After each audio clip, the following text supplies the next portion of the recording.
নির্বাচনী প্রচারে উত্তর দিনাজপুর জেলার ইসলামপুরের মুখ্যমন্ত্রী মমতা বন্দ্যোপাধ্যায় ইসলামপুর স্টেডিয়াম গ্রাউন্ডের সভা মঞ্চ থেকে নাম ধরে তীব্র আক্রমণ করলেন অভিনেতা মিঠুন চক্রবর্তীকে। বললেন, মিঠুন চক্রবর্তী গদ্দার। শুধু এখানেই থামলেন না তৃণমূল সুপ্রিমো, তিনি আরো বলেন, মিঠুন চক্রবর্তী বাংলার আরেকজন বড় গদ্দার। ওকে রাজ্যসভার প্রার্থী করেছিলাম। প্রসঙ্গত উল্লেখ্য, বাংলা নববর্ষের দিন থেকে উত্তরবঙ্গের 3 ধরে বিজেপির হয়ে প্রচার করেছেন মিঠুন। একাধিক রোড শোতে তাকে অংশ নিতেও দেখা গেছে। ভোটটা কেন দেবে মানুষ? কেন দেবে? শুনুন, আমরা মা দুর্গা পুজো করি, হিন্দু মুসলিম শিখ ইসাই আদিবাসী তপশিলি সবাই মিলে। আমরা মাঝের খান যাই, আমরা জাহের খান যাই, আমরা ঈদ মোবারক করি, আমি নিজেও ইফতার করি, আমি ঈদের দিন রেড রোডের প্রেয়ারেও যাই, বড়দিনেও যাই, মন্দির মসজিদ গুরুদ্বারা গির্জা, হিন্দু বৌদ্ধ শিখ জৈন পারসিক মুসলমান ও খ্রিস্টানি সবাইকে নিয়ে চলা, এটা আমাদের ছোটবেলা থেকে আমাদের বাবা মা শিখিয়েছে, এটা আমাদের স্বপ্ন। বিজেপির এত বড় সাহস, আজকে বলছে 3 মাস বাদে লক্ষ্মীর ভান্ডার বাদ দিয়ে দেবো। আমি তুই কে রে হরিদাস? কে হরিদাস?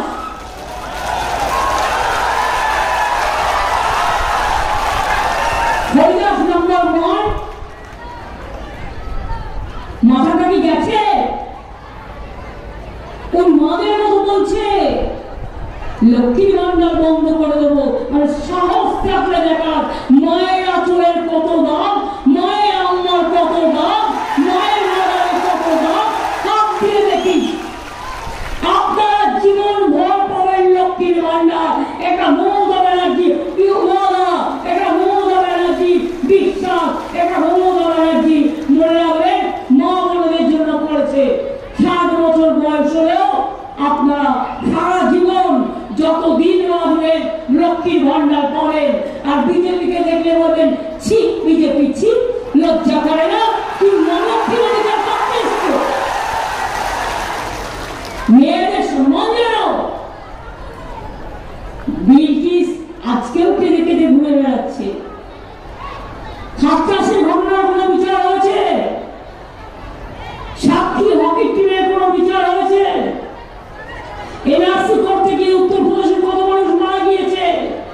যোগী আসছে এখানে ভাষণ দিতে, উত্তরপ্রদেশের কাউকে একটা কথা বলতে দেয় না। উনি নাকি পাহাড়ে আসছেন ভাষণ দিতে, বলি নিজের রাজ্যটাকে সামলাও।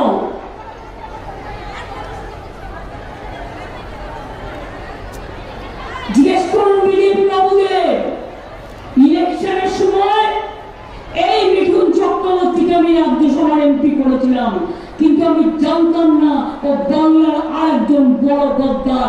RSS অফিসে গিয়ে